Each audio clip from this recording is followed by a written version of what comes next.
दोस्तों, मिल्की वे गैलेक्सी में करीब 5 अरब साल पहले हमारा सौरमंडल अस्तित्व में आया था और उसी वक्त से पृथ्वी के साथ साथ बाकी सभी ग्रह सूर्य के चारों ओर चक्कर लगा रहे हैं। हम सभी जानते हैं कि पृथ्वी सूर्य के चारों ओर लगभग 30 किलोमीटर प्रति सेकंड की गति से चक्कर लगाती है, जिस वजह से हम हर 365 दिनों में नया साल मनाते हैं, क्योंकि पृथ्वी सूर्य का एक चक्कर पूरी कर लेती है।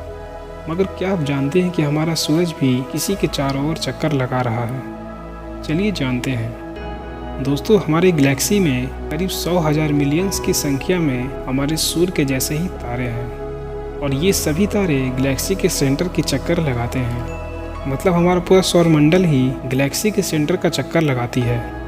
हमारे सूरज को गैलेक्सी के चारों ओर एक चक्कर पूरा करने में लगभग 225 मिलियन सालों का वक्त लगता है और इस एक चक्कर को एक गैलेक्टिक ईयर कहा जाता है। दोस्तों, सौरमंडल के जन्म के बाद हमारा सूर्य 20 बार गैलेक्सी के सेंटर की परिक्रमा कर चुका है। अब देखते हैं कि गैलेक्सी के चारों ओर घूमते हुए पृथ्वी पर इन 20 गैलेक्टिक सालों में कैसे जीवन आया था। करीब 18 गैलेक्टिक साल पहले पृथ्वी सोलर नेबुला नामक इंटरस्टेलर धूल और गैसों के बड़े बादल से बनी थी। करीब 17 गैलेक्टिक सालों पहले ग्रह के ठंडा होने पर सर्दियों की वर्षा के बाद पृथ्वी पर पहला महासागर दिखाई दिया था।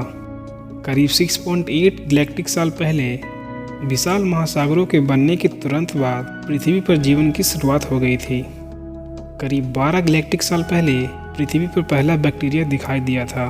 करीब 10 गैलेक्टिक साल पहले ग्रह की सतह पे स्टेबल कॉन्टिनेंट दिखाई दिए थे। 6.8 गैलेक्टिक साल पहले पृथ्वी पर अरबों वर्षों के बाद मल्टी सेलुलर जीव दिखाई देने लगे थे। करीब 2 गैलेक्टिक साल पहले मस्तिष्क की पहली संरचना कीड़ों में दिखाई दी थी। करीब 0.29 गैलेक्टिक साल पहले धरती पे विभिन्न प्रजातियों की संरचना हो गई थी। दोस्तों, ये हमने देखा कि पृथ्वी के जन्म के बाद से क्या क्या हुआ था और अब देखने वाले हैं कि पृथ्वी पे आने वाले गैलेक्टिक सालों में क्या क्या होने वाला है। अब से 1 गैलेक्टिक साल बाद सभी महाद्वीप एक विशालकाय महाद्वीप में विलीन हो जाएंगे।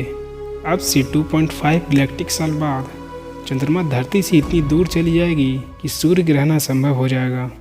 करीब 4 गैलेक्टिक साल बाद कार्बन डाइऑक्साइड के लेवल में गिरावट होने के कारण मल्टी सेलुलर जीवों का जीवन समाप्त हो जाएगा। अब से करीब 15 गैलेक्टिक साल बाद जैसे जैसे सूर्य का विस्तार होगा, पृथ्वी की सतह शुक्र ग्रह की तरह होती चली जाएगी। अब से 22 गैलेक्टिक साल बाद हमारी गैलेक्सी एंड्रोमेडा गैलेक्सी से टकरा जाएगी। अब से करीब 25 गैलेक्टिक साल बाद हमारा सूर्य का जीवन खत्म हो जाएगा और एक सफ़ेद बौना तारा बन जाएगा। दोस्तों, आपको बता दें कि सूर्य अपने अंत से पहले 25 बार हमारे गैलेक्सी के चारों ओर चक्कर लगाएगा। दोस्तों, स्टीफन हॉकिंस का कहना है कि हम एक बहुत ही औसत तारे के एक छोटे से ग्रह पर बंदरों की एक एडवांस नस्ल हैं, लेकिन हम ब्रह्मांड को समझ सकते हैं और यही हमें खास भी बनाता है।